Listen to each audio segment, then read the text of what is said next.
Rompendo em Fé.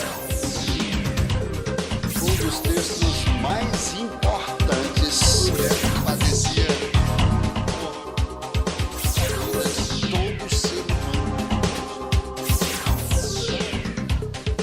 Dá uma olhada. O seu retorno. Começa agora o programa que veio para abençoar a família brasileira. Produzido pela Igreja Batista Lírio dos Vales, Ministério Costa Azul. Rompendo em Fé.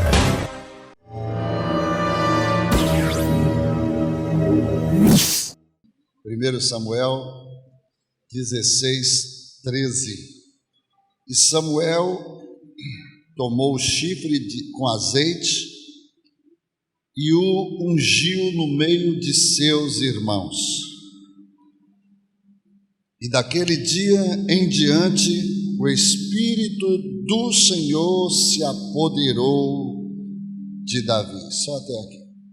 Amém. E graças a Deus podeis tomar assento.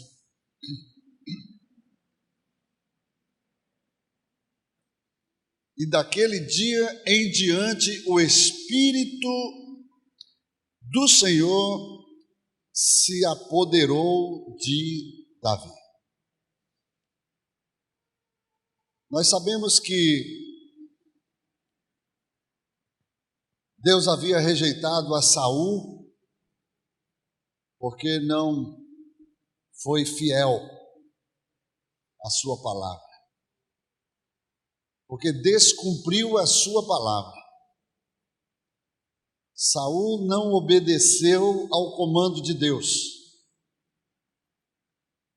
porque Deus havia designado uma missão a Saul e somente ele poderia fazer. E como ele não fez como Deus mandou, ele fez do jeito dele e ainda colocou o povo, dizendo que o povo havia pressionado ele. O Senhor então o destituiu do trono, o rejeitou, removeu a unção sobre Saul. E agora o Senhor se encarregaria de substituí-lo, porque somente Deus é quem coloca e quem tira, é o que dá e o que toma. Somente o Senhor é quem faz todas estas coisas. E Deus então, ele observou a atitude de um jovem. Ele começou a ver e chamou a atenção do Senhor a forma como esse jovem procedia. E a Bíblia diz que o Senhor achou a Davi. Deus achou a Davi. Achei a Davi um homem segundo o meu coração que vai executar toda a minha vontade. Você sabe o que Deus quer, irmãos? Encontrar pessoas que executem, que façam a vontade dele. Saul tentou até sacrificar, pensando que o sacrifício iria cobrir o seu pecado, a sua transgressão. Mas Deus não quer sacrifício de tolo. Deus quer obediência. Deus quer que a sua palavra, a sua vontade seja a expressão viva que vai permear a tua alma, o teu coração. Que você possa obedecê-lo e reconhecer de que a vontade dele é melhor do que a sua, porque a Bíblia diz que ela é boa, ela é agradável e, sobretudo, ela é perfeita. É você estar alinhado com Deus naquilo que Deus quer fazer aqui na terra. O que Deus quer que nós possamos, de fato, reconhecer que Ele é o Senhor. que ele é quem manda, é ele quem conhece o hoje e o amanhã. Então, Saul simplesmente faz o que ele acha que é melhor fazer e Deus então rejeita. E agora Deus levanta um outro no lugar de Saul. E Deus chama Samuel para esta missão e diz: vai até a casa de Jessé, o belemita, porque lá eu já me provi de um rei que vai fazer toda a minha vontade. E Saul então chega para Samuel então chega para Deus e diz assim: mas Senhor, essa missão é perigosa. Saul está endemoniado. O teu espírito já se apartou dele. E se ele souber que eu vou ungir outro no seu lugar, ele vai mandar cortar a minha cabeça. Agora a pergunta é: Deus se responsabiliza por aquilo que ele manda fazer, sim ou não? Mesmo sabendo que a gente corre riscos, mas irmão, correr risco com Deus é bom demais. Sabe por quê? Porque quando Deus manda, Deus coloca em jogo a sua própria integridade, o seu atributo divino, de que Ele está no controle de todas as coisas. Deus coloca em jogo o seu próprio caráter, a sua própria deidade. A própria palavra diz que antes que houvesse dia, diz o profeta Isaías, eu sou, diz o Senhor. E não há quem possa fazer-se escapar das minhas mãos, pois operando eu, quem impedirá? Deus tem o controle de todas as coisas. Ele é o único que pode fazer o impossível. Ele é o Deus do impossível. Aleluia. Então Samuel, ele falou: então vamos fazer o seguinte, essa missão é muito perigosa. Não tem como o Senhor arrumar uma outra forma para aliviar esse risco? E aí Deus falou: tá bom, eu vou fazer o seguinte com você. Você vai, se perguntarem o que você veio fazer, você diz que veio sacrificar ao Senhor. Então levanta os anciãos, preparam um novilho e ali você consagra e sacrifica ao meu nome. Mas a missão precisa ser feita. E Samuel faz exatamente como Deus manda. E quando Samuel chega na casa de Jessé, Jessé passa todos os seus filhos. E Samuel, logo de primeira, quando vê o primogênito, que por sinal naquela época, o primogênito sempre tinha uma prioridade. Ele tinha alguns privilégios da primogenitura, que na ausência do pai ele oficiava o lugar do pai, o ofício do pai. Ele tinha dupla porção e geralmente o primogênito era o candidato, primordial. E aí quando Eliabe chega diante de Samuel, Samuel olha para ele, vê a formosura, vê a aparência dele, e Samuel se antecipa e diz: está diante de mim o eleito, o escolhido do Senhor, o ungido de Deus. E o Senhor refuta instantaneamente dizendo: Samuel, este não é o meu escolhido.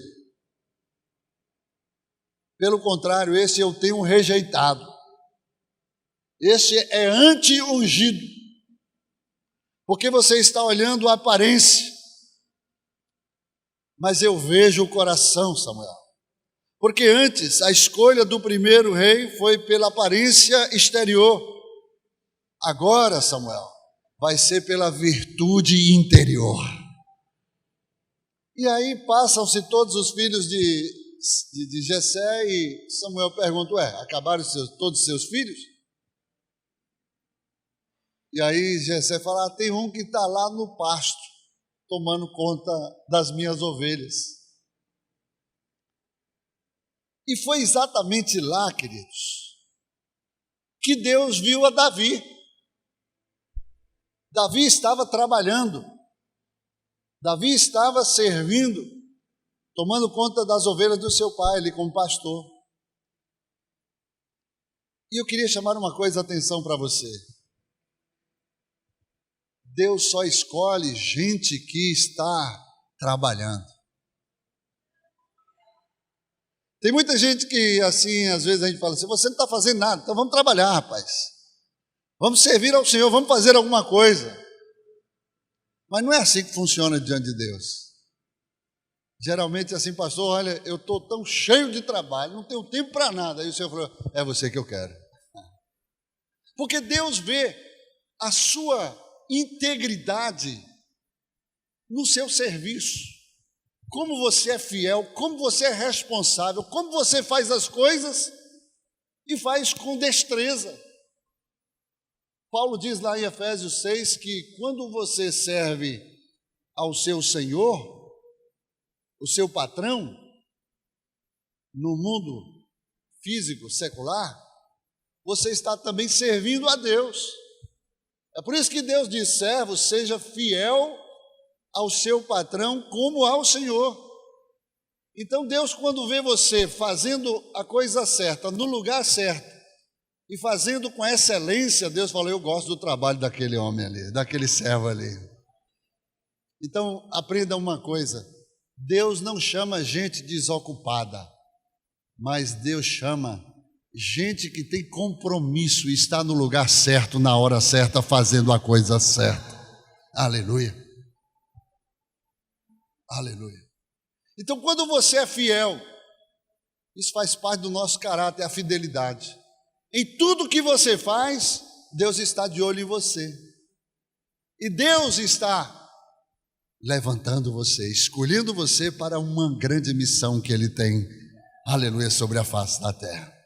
E aí Davi vem, manda chamar, e ninguém assenta na mesa enquanto ele não chegar.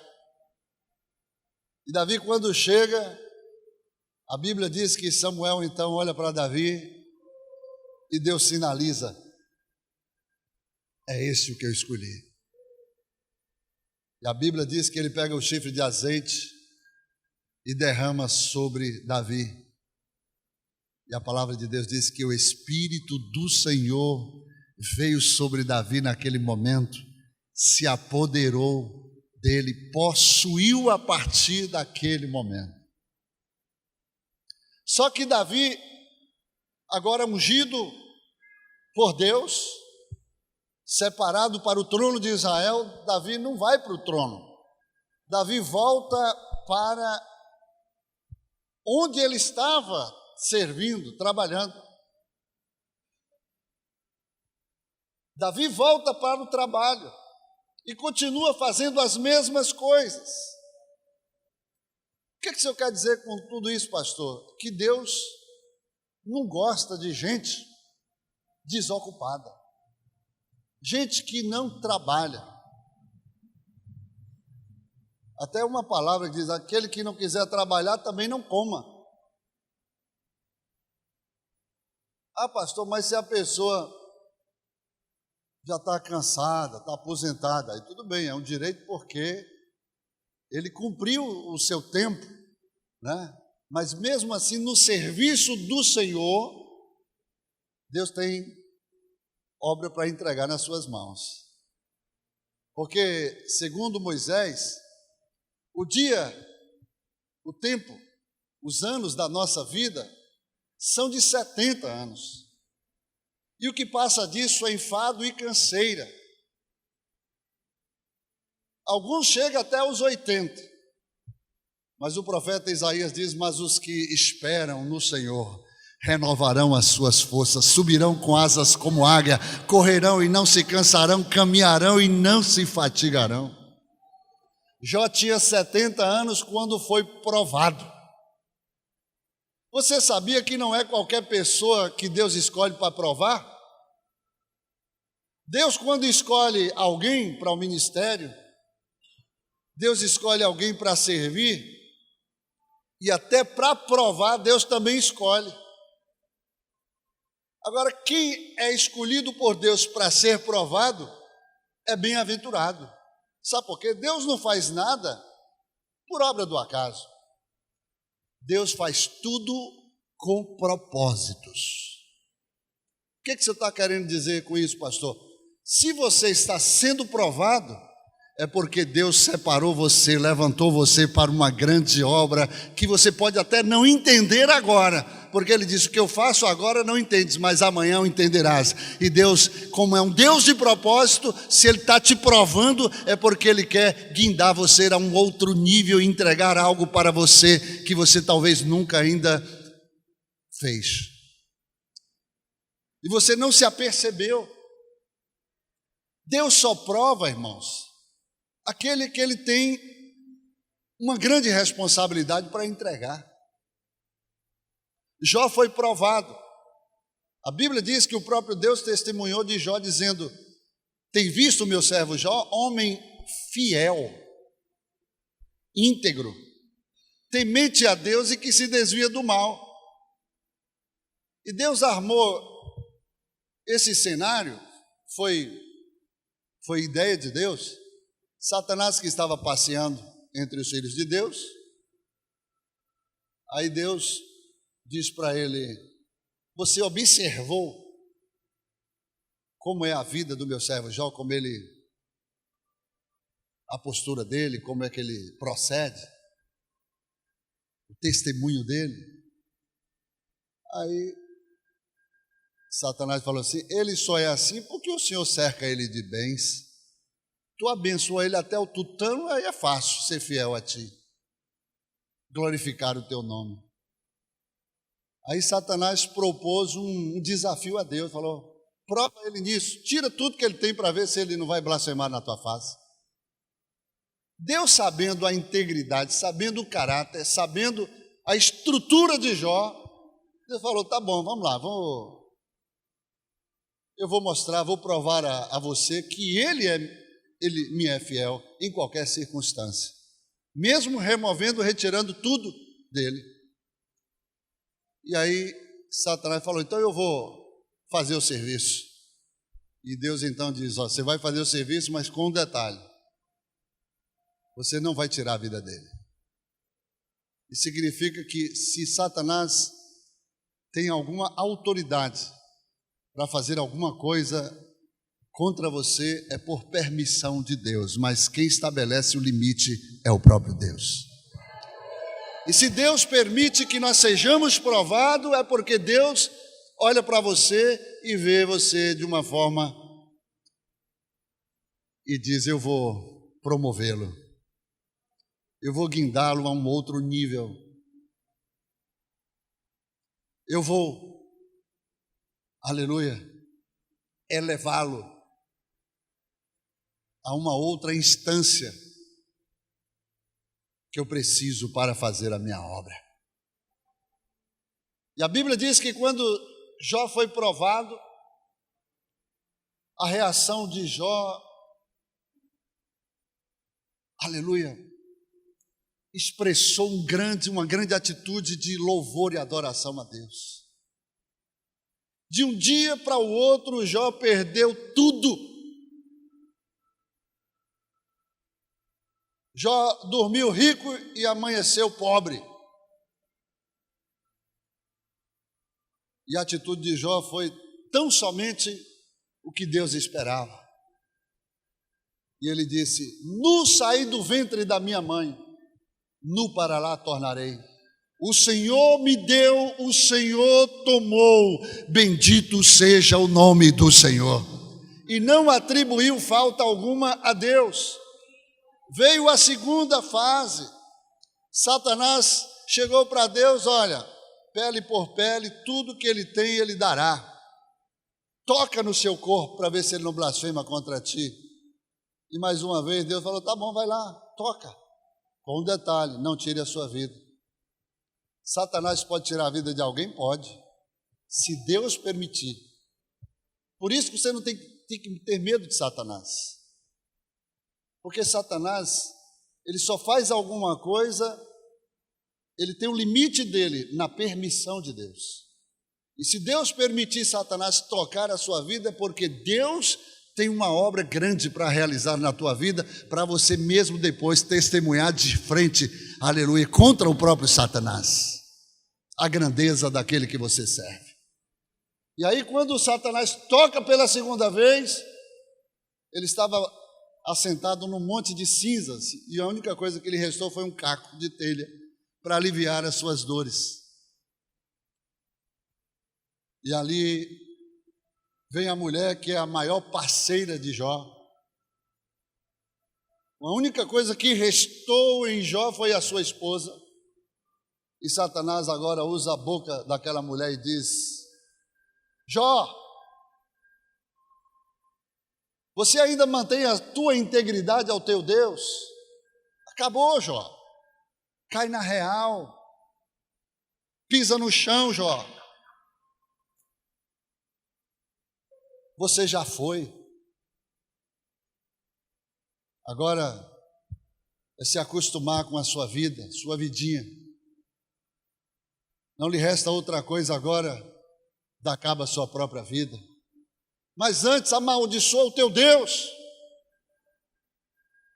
que te permitiu sobrevir todas essas coisas.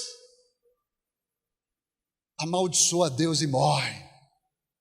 E a Bíblia fala que Jó então levanta com a autoridade das cinzas e aponta com dedo de profeta para aquela mulher e diz: mulher, como qualquer louca assim falas tu?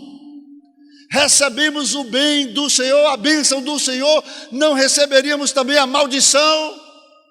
E com tudo isso, Jó não pecou contra o Senhor, nem atribuiu a ele falta alguma, porque a Bíblia diz que Jó era reto, era íntegro, que ele conhecia a Deus, aleluia, de uma forma, mas Deus estava trazendo uma nova experiência na vida de Jó, de forma que depois desse processo, Jó então levantou a cabeça e disse: aleluia, eu antes te conhecia de ouvir falar, mas agora os meus olhos te veem. A vida de Jó foi transformada depois dessa situação. Mas só que antes, queridos, ele teve que ser esmagado. Ele teve que ser provado, teve que passar pela fornalha. E a vida dele nunca mais foi a mesma, sabe por quê? Deus agora, para provar a Satanás que ele é quem tem o controle, Deus agora abençoou a vida de Jó e deu tudo em dobro do que ele tinha perdido. Tudo em dobro. E os filhos, pastor? Ele tinha 10, perdeu os 10, ele ganhou mais 10. Ué, não foi em dobro? Não era 20? Sim, 20. 10, quando é o Senhor quem toma, a gente não perde. Ele tinha 10 no céu e 10 na terra. Aleluia. Mas para Jó passar essa experiência, ele teve que pagar um preço, ele teve que ser esmagado. Ele teve que ser triturado. E a Bíblia fala que Jó viveu o dobro também. Ele tinha 70, ele viveu 140. Quando a gente fala assim, você gostaria de passar pela experiência de Jó? Ninguém. Mas gostaria de receber os benefícios que ele recebeu? Aí todo mundo quer. Sabe qual é o problema? Ninguém quer passar pelo processo. Você quer receber a bênção, quer receber a promessa, quer receber a vitória, mas não quer passar pelo processo. Catuca o irmão que está do seu lado, diga para ele: a bênção vem acompanhada do processo. É por isso que Jesus diz assim, olha: eu sou o princípio e sou o fim. Eu sou o que começou a boa obra e vou também terminar. Eu sou o alfa e também sou o ômega. Mas ninguém quer simplesmente saber o que é que acontece entre o começo e o fim. É o percurso que às vezes a gente não sabe o que é que vai acontecer. É o processo. Diga para o irmão que está do seu lado mais uma vez: toda vitória, toda promessa vem acompanhada de um processo. Você quer a vitória? O processo vem no pacote. E aí que você precisa administrar, saber administrar o processo. É não murmurar, é não atribuir algum desconforto a Deus, é reconhecer que é Deus quem está no controle, está realizando uma grande obra na tua vida. E é por isso que a Bíblia diz: em tudo dai graças, porque esta é a vontade de Deus em Cristo Jesus. E você só se esqueceu de pensar uma coisa: Jesus, ele é o começo e ele é também o fim. E o percurso, pastor? Ele diz: eu sou o caminho, a verdade, eu sou o percurso. Caminho é percurso, eu também sou o caminho. Davi disse: ainda que eu venha passar pelo vale da sombra da morte, eu não vou temer mal algum. Sabe por quê? Porque o meu percurso, o meu caminho, eu sei que ele vai estar comigo todos os dias, até a consumação dos séculos. Aleluia! Não te deixarei, nem te desampararei, mas eis que eu estarei contigo todo o instante, todo o momento. Não temas, ó bichinho de Jacó, ó povozinho de Israel, eu sou o Senhor, o Deus de Israel, o Deus da igreja. Ele tem o controle da tua vida. Nada vai acontecer se ele não permitir. Agora, se ele permite, pode ter certeza que tem alguma coisa sobreexcelente, sobrenatural que Deus quer fazer na tua vida. Mas pastor, o que o senhor está falando aí? O que tem a ver com a mensagem que o senhor está pregando? Davi recebeu o óleo da unção e o Espírito do Senhor se apoderou de Davi. E hoje, pastor, as pessoas querem servir a Deus, mas querem servir como Saul, querem servir do seu jeito, querem servir ouvindo a voz do povo, a pressão do povo. E por causa dessa pressão e da voz do povo, Saul perdeu o trono, perdeu a unção. Porque quando Deus tem uma obra grande na nossa vida, irmão, a unção ela vem para poder nos ajudar a servir a Deus, a fazer aquilo que Deus está nos pedindo. A unção que é de Deus, ela só serve para o serviço do Senhor. Não é para você, na unção, se exibir, se apresentar, se amostrar, aparecer. Porque hoje, a gente vê tanta gente hoje servindo a Deus, mas no exibicionismo. As pessoas hoje usam as redes sociais, meu Deus, toda hora o neguinho está na rede social, um passo que dá, está apresentando o seu trabalho. Pastor, mas não pode não? Pode. Mas é melhor Deus apresentar o nosso trabalho, né? Deus, quando olhou para Jesus, Deus falou assim: eis aí o meu filho amado, em quem a minha alma tem prazer. Deus falou diante de todos, todos ouviram Deus lá no Rio Jordão. Quando Jesus foi batizado no Rio Jordão e a Trindade Divina se manifestou naquele lugar, e Jesus bradou diante de todos: aqui está o meu filho que eu amo, que a sua vida tem me dado prazer, a ele ouvir. Deus apresentou Jesus e daquele dia em diante Jesus não precisou se preocupar com a agenda e com mais nada, porque Deus foi na vida dele durante todos os dias em que permaneceu na terra. Assim também foi na vida de Davi. Assim foi na vida de Davi. o Espírito se apoderou de Davi. E Davi foi para onde? Para o trono? Para o palácio? Não. Foi para o campo fazer as mesmas coisas. Porque quando é Deus que está trabalhando na sua vida, meu irmão, você não precisa sair do lugar de onde você se encontra até que Deus lhe dê um comando para você dar o próximo passo. Eu vou repetir. Você não precisa sair do lugar onde você se encontra até que Deus dê o próximo comando para que você venha dar o passo seguinte. E Davi continuou fazendo a obra. Qual era a obra de Davi, o trabalho dele?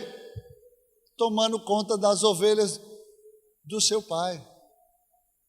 Foi nesse contexto de trabalho que Deus viu a seriedade. Irmãos, você acha que Davi, dentro da sua casa, ele não era discriminado? Os seus irmãos, que tinham maior aparência, não chegava para ele e caçoava dele, denegria, né? Perseguia ele. Lembra quando Davi foi lá no Vale de Elá, onde os filhos de Israel, o exército de Israel estava sendo afrontado pelo exército filisteu, e Golias descia para envergonhar aquele exército. Não tem homem aí não? Não tem homem em Israel que possa lutar comigo? E Davi, quando veio aquela vergonha nacional, Davi se apresenta e fala: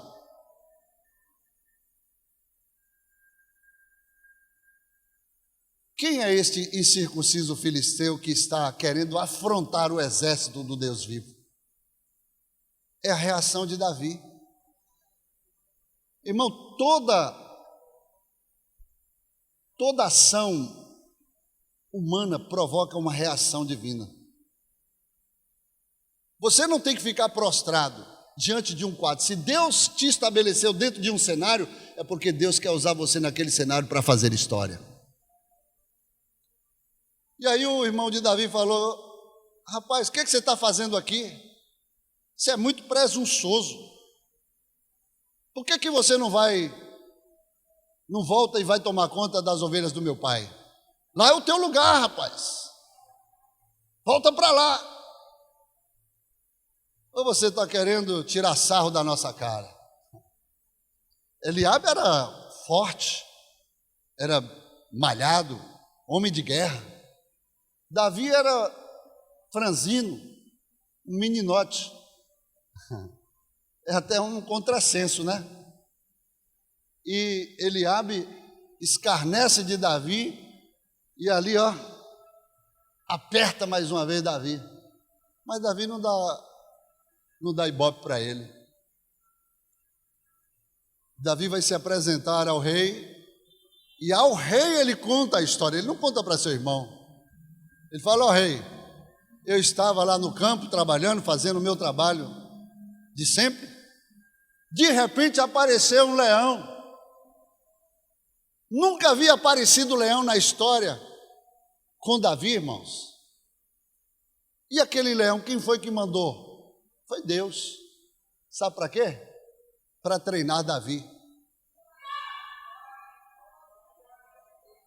Só que Davi agora não estava sozinho. A Bíblia diz que o Espírito do Senhor se apoderou de Davi. Ele não estava sozinho. E quando Deus manda um leão para você, irmão, Deus sabe que você não está sozinho e Deus está te preparando, te dá ferramenta, está te treinando contra o leão para que você venha a outro nível do que ele tem a realizar na tua vida. O leão media 2 metros. Depois que Davi rasgou o leão, pegou nas barbas do leão e rasgou o leão, você se lembra de Sansão, né? Sansão só destruiu o leão, quebrou o leão todo, porque o Espírito do Senhor também estava sobre Sansão. Depois que o Espírito saiu, que a unção saiu, Sansão, nem um meninote, que as crianças fizeram até Sansão de palhaço, brincando com Sansão, Sansão não dava conta. E Davi, então, ele rasga o leão, tira a ovelha da boca do leão, mata o leão. Depois Deus envia um urso. Só que o urso tinha 2,5 metros, e significa que Deus não vai permitir algo maior na tua vida sem que você seja treinado e experimentado e provado no menor. Da mesma forma, Davi vai lá e destroça o urso. E quando Davi agora é introduzido naquele cenário no Vale de Elá, tinha um gigante que media 3 metros. O que eu aprendo aqui? Deus pega o leão para treinar Davi para lutar contra o urso, que media 2,5. Agora, pega o urso e treina Davi para lutar contra o gigante que media 3 metros. E aí ele fala, da mesma forma que veio o leão, veio o urso, eu também, aleluia, vou destruir esse gigante filisteu que afronta o exército do Deus vivo. Agora, uma coisa que eu preciso aprender, queridos, é que quando Deus tem uma unção para a nossa vida, você nunca pode se esquecer de que a unção é uma ferramenta de Deus que Ele vai trabalhar em secreto contigo. É por isso que você mesmo ungido por Deus, mas você vai ficar por um bom tempo no anonimato. Só você e Deus sabem do que está acontecendo na tua vida. Agora tem muita gente que quer logo ir para o exibicionismo, né? Já quer logo apresentar, eu recebi a unção, eu sou rei de Israel, agora o meu lugar é o trono. Mas Davi voltou para o mesmo lugar de costume. Continue trabalhando, servindo a Deus, aonde Ele tem te colocado, porque os olhos dele estão sobre você. E lá neste lugar Deus está treinando você para algo que Ele tem a realizar lá na frente.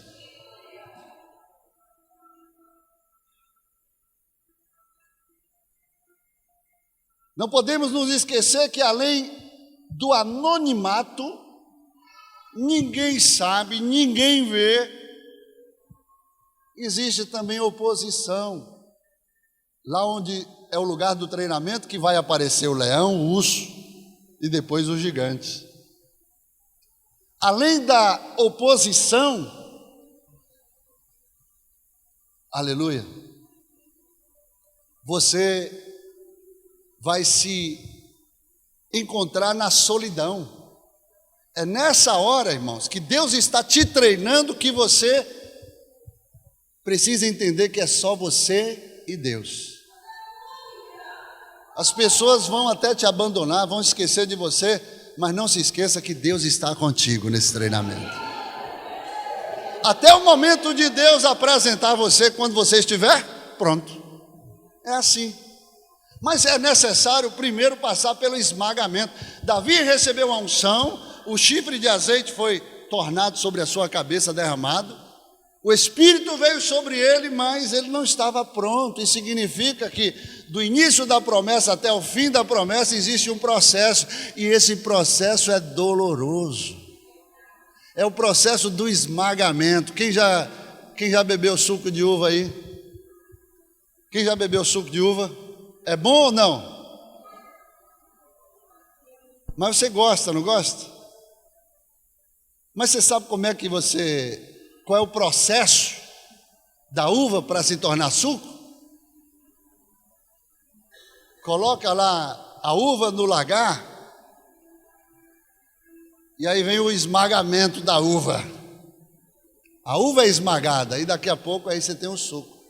Tem que passar pelo processo do esmagamento. Eu estive lá em Israel agora, irmãos. Toda vez que eu vou em Israel, eu fico assim maravilhado com aquele processo da fabricação do óleo. E lá tem aquela moinhazinha, tem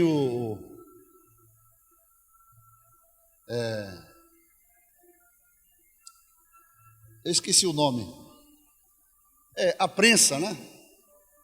Coloca a azeitona ali, e aí vem a prensa, e começa a apertar a azeitona, começa a esmagar a azeitona. O primeiro óleo que essa azeitona produz é um óleo especial que é usado para ungir os sacerdotes. No Salmo 133, a Bíblia diz que quão bom e quão suave é que os irmãos vivam em união. É como óleo precioso, é o óleo mais precioso, mais especial, que desce sobre a cabeça dos sacerdotes, a gola das suas vestes, até encharcar ele completamente deste óleo. O sacerdote passa 7 dias nesse processo de unção e unge todo o corpo, e esse óleo é o primeiro óleo. Existem o segundo óleo. Depois desse primeiro, aí tem outras finalidades. Um óleo mais inferior, que é usado para alimento. Tem o óleo extra virgem, né?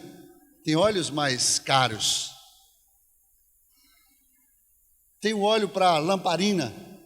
Naquela época botava em fifó. Tem gente que morava lá na roça, sabe o que é fifó. Na lamparina. Aquele óleo dava luz. Óleo comestível, ou seja, tem algumas variedades. Mas o primeiro óleo, o óleo precioso, era aquele que era esmagado logo de cara. Você se lembra de Jesus lá no Getsemane? Getsemane é lugar de confronto. Getsemane é lugar, aleluia, de prensa, da pessoa ser prensada. Getsemane é lugar de conflito, é lugar de provação. Mas Getsemane também é lugar de você receber o óleo precioso para poder vencer o seu obstáculo. Porque somente através deste óleo que vai te dar capacidade, vai te ajudar a você romper todas as barreiras que estão diante de você. Davi precisava passar pelo processo do derramamento do óleo, do esmagamento da azeitona, para extrair o óleo precioso, este óleo da unção que viria sobre a vida dele. O óleo representa o Espírito Santo, amém, irmãos? Para a gente receber a unção do Espírito Santo, você precisa passar pelo processo de esmagamento.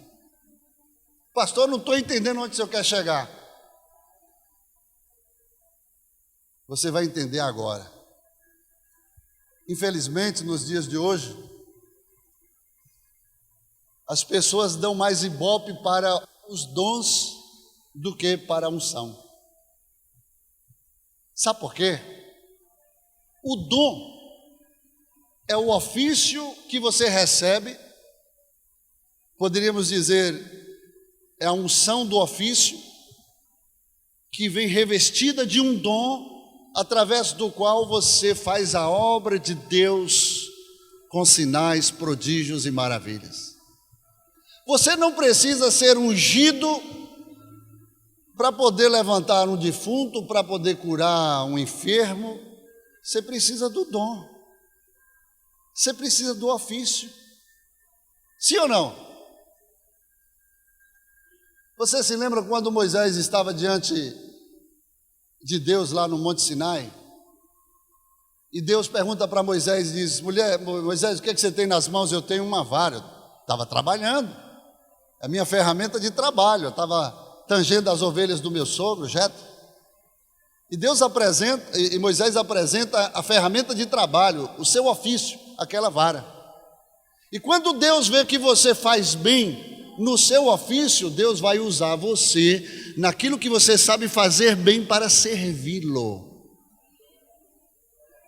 E aí Deus fala: pega essa vara, joga no chão. Quando ele joga a vara no chão, ela se transforma numa serpente. E quando ele vê a serpente, ele tem medo e corre da serpente. O que eu aprendo aqui? Quando você despreza o seu ofício, quando você despreza o dom que Deus deu para você produzir, você joga no chão, ela pode se transformar numa serpente contra a tua vida. Sabe por quê? Porque o dom que você despreza pode voltar contra você para te destruir. Você já viu muita gente que às vezes tem o dom de cura, mas a pessoa está doente e ninguém consegue curá-lo? Uau! A pessoa cura tanta gente, mas ele não consegue, ele próprio não consegue usar o dom para ele mesmo. Pastor, tem alguma coisa errada.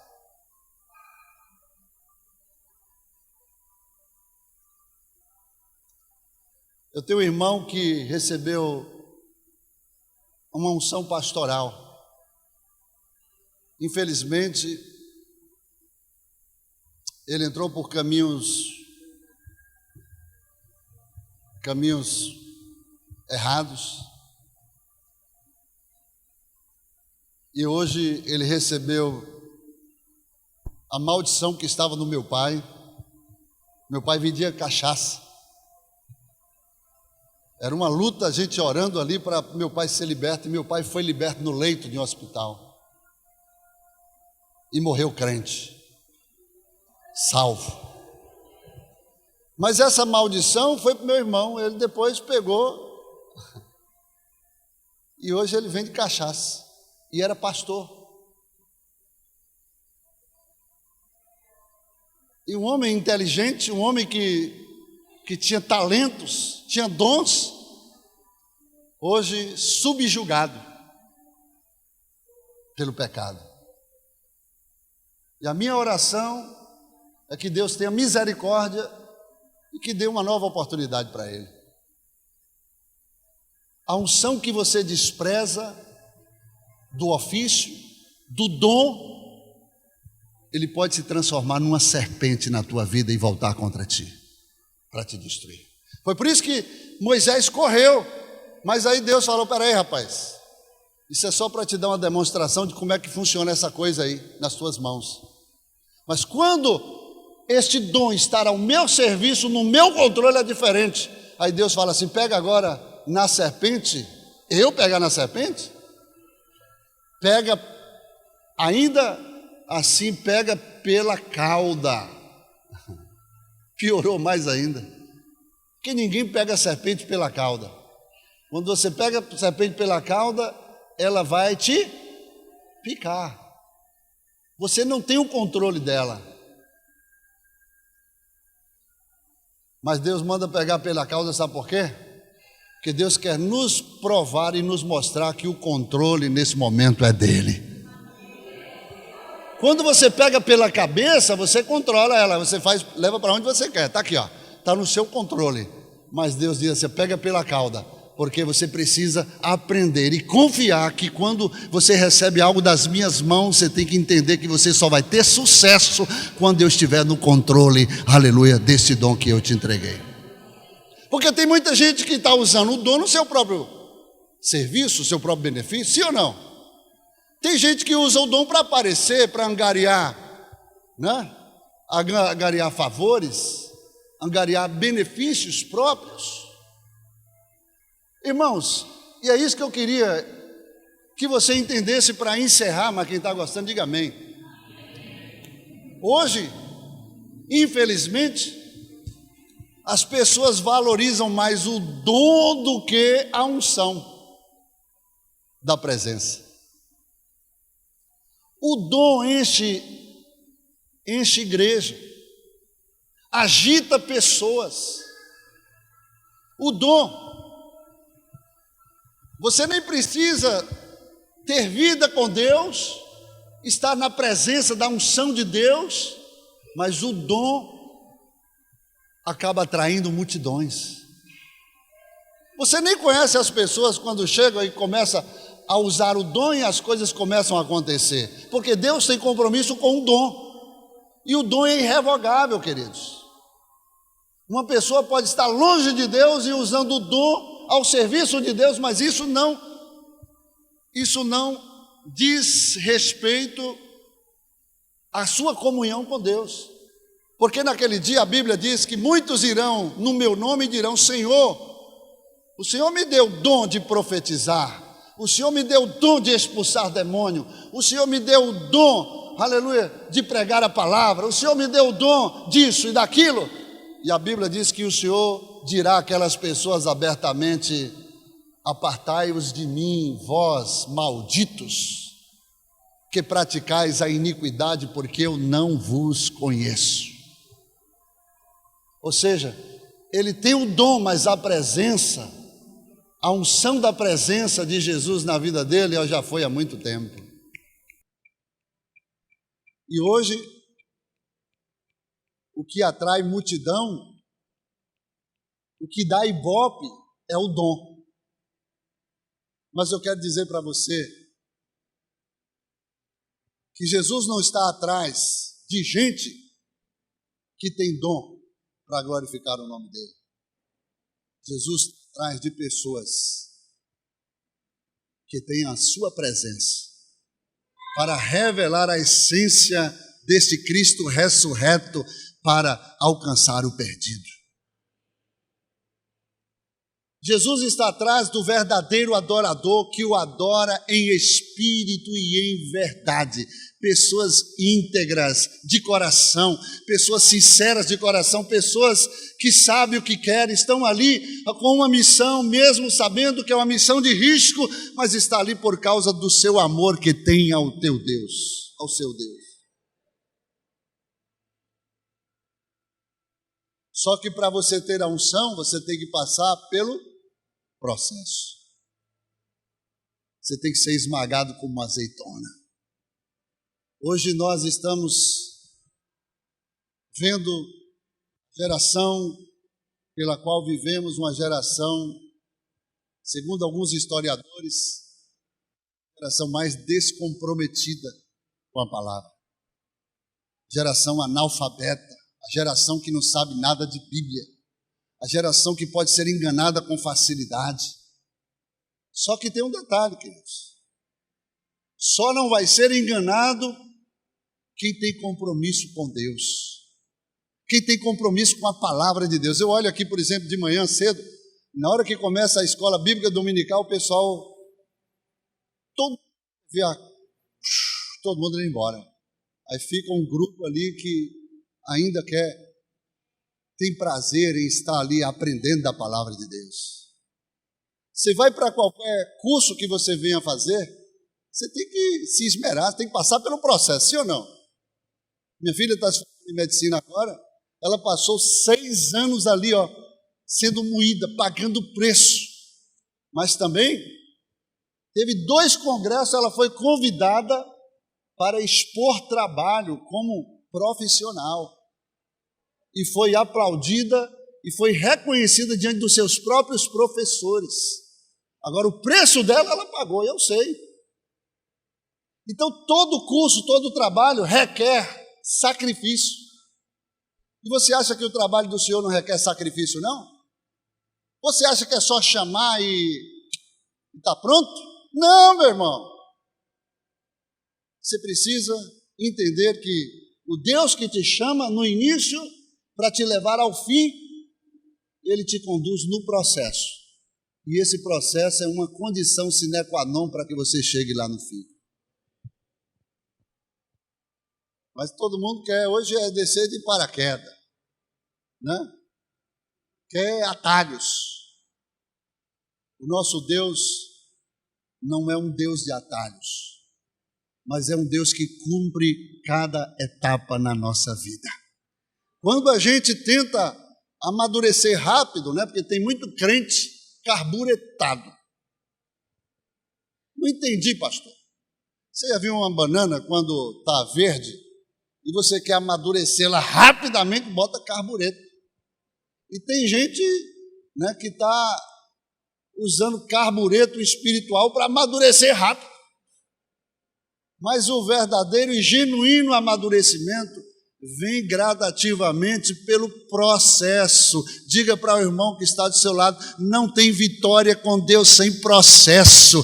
Tem que passar pelo processo do esmagamento, tem que passar pelo processo do aperfeiçoamento, para que a unção de Deus venha sobre a tua vida, aleluia, e Deus possa então chegar para você: aleluia, aqui está o meu servo, o meu filho amado, aleluia, em quem a minha alma tem prazer, aleluia, aleluia. Você pode aplaudir a esse Deus maravilhoso? Aleluia.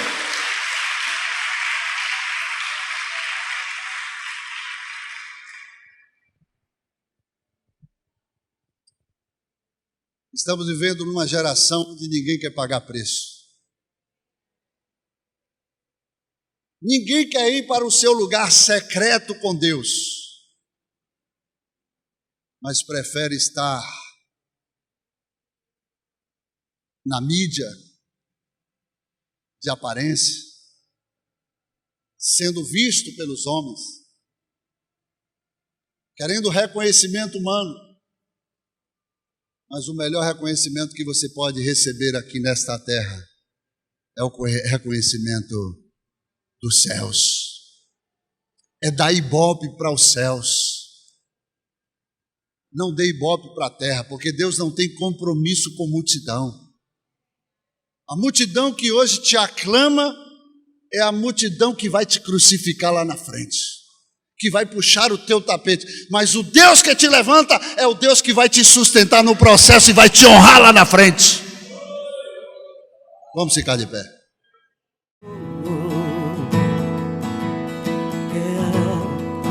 Foi a minha decisão, Jesus amado,